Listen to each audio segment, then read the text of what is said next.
Assalamualaikum warahmatullahi wabarakatuh. Sahabat beriman rahimakumullah, wudu memiliki kedudukan yang penting dalam agama Islam. Tidak sahnya wudu seseorang dapat menyebabkan solat yang ia kerjakan menjadi tidak sah pula. Sedangkan solat adalah salah satu rukun Islam yang tidak dapat ditawar-tawar lagi. Oleh karena itu, merupakan suatu kewajiban bagi setiap muslim untuk memperhatikan bagaimana dia berwudu. Nabi SAW bersabda, tidak diterima solat yang dilakukan tanpa wudu dan tidak diterima sedekah yang berasal dari harta yang didapat secara tidak halal. Hadis riwayat Muslim. Oleh karena itu, berikut ini adalah 10 kesalahan yang sering dilakukan oleh kaum muslimin pada saat melaksanakan wudu. Namun sebelum lanjut, jangan lupa tekan tombol like dan tulis doa Anda pada kolom komentar agar bisa kita aminkan bersama-sama. Dan bagi yang telah berkomentar, saya doakan semoga hajat kita semua dikabulkan oleh Allah Subhanahu wa taala. Amin ya rabbal alamin. Sahabat beriman rahimakumullah, kesalahan saat kita berwudu yang pertama ialah tidak membaca bismillah. Rasulullah SAW bersabda, tidak sempurna wudu seseorang yang tidak membaca basmalah. Hadis riwayat Ahmad. Kemudian yang kedua, yaitu tidak sempurna membasuh anggota wudu. Tidak sempurna dalam membasuh anggota wudu dan mengakibatkan ada sebagian anggota wudu yang tidak terbasuh oleh air.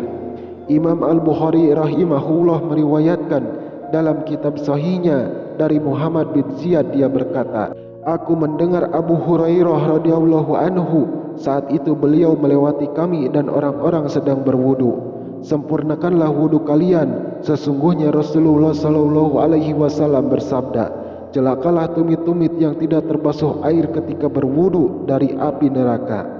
Dan dari Khalid bin Mi'dan, dari sebagian istri-istri Rasulullah SAW, sesungguhnya Rasulullah SAW melihat seorang laki-laki yang sholat, sedangkan di punggung kakinya terdapat bagian mengkilap karena tidak terbilas oleh air wudu seukuran uang dirham atau uang logam, maka Nabi menyuruhnya untuk mengulang wudunya. Hadis riwayat Ahmad. Kemudian yang ketiga, yaitu membasuh anggota wudu lebih dari 3 kali. Ini adalah was-was dari setan, karena Nabi SAW tidak pernah menambah cucian dalam wudu lebih dari 3 kali. Sebagaimana yang sabit utarakan dalam Sahih Al-Bukhari bahwa Nabi SAW berwudu 3 kali, maka yang wajib atas seorang muslim adalah membuang semua was-was, keraguan-raguan yang muncul setelah selesainya wudu, dan jangan dia menambah lebih dari 3 kali cucian untuk menolak was-was yang merupakan salah satu dari tipuan setan. Kemudian yang keempat, yaitu boros dalam penggunaan air. Ini adalah perbuatan terlarang berdasarkan firman Allah Subhanahu wa taala, dan janganlah kalian berlebih-lebihan, sesungguhnya Allah tidak menyukai orang-orang yang berlebih-lebihan. Quran Surah Al-An'am ayat 141 dan Al-A'raf ayat 31. Rasulullah pun bersabda tentang hal ini, janganlah kalian boros dalam penggunaan air. Maka beliau saat berkata, apakah dalam masalah air ada pemborosan? Beliau bersabda, ya, walaupun kamu berada di sungai yang banyak airnya. Hadis riwayat Ahmad.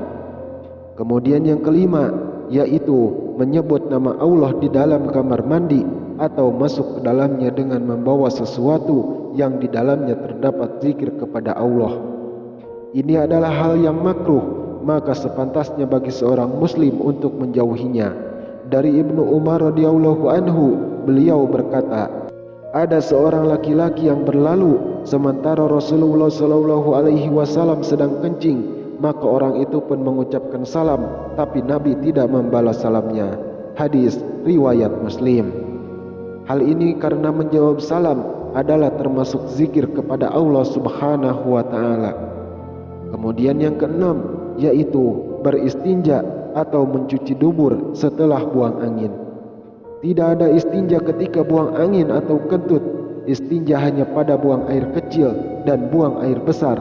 maka tidak disyariatkan bagi orang yang kentut untuk beristinja sebelum berwudu, sebagaimana yang dilakukan oleh sebagian orang. Imam Ahmad rahimahullah berkata, tidak terdapat dalam Alkitab, tidak pula dalam sunnah Rasul adanya istinja dalam kentut, yang ada hanyalah wudu.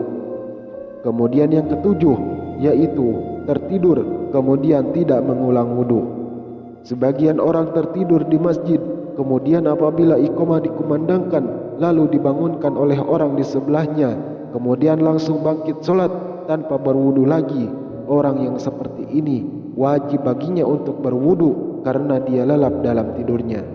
Adapun kalau dia sekedar mengantuk dan tidur ringan sehingga masih mengetahui siapa yang ada di sekitarnya, maka tidak wajib baginya untuk berwudu lagi.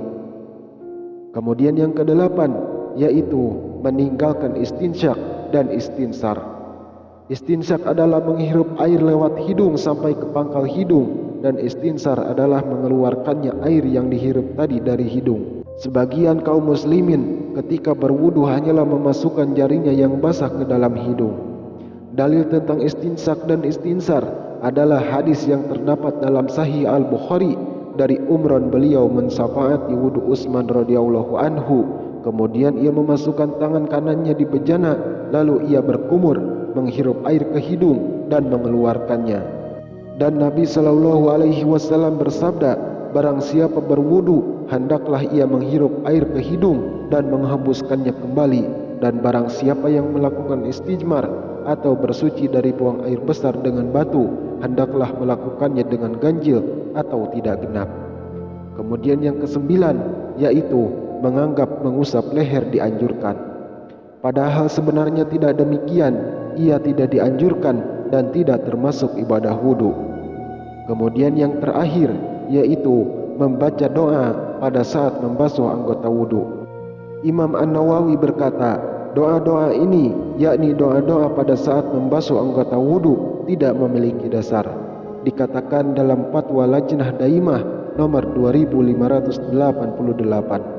Dikatakan tidak ada doa dari Nabi SAW pada saat membasuh dan mengusap anggota wudu.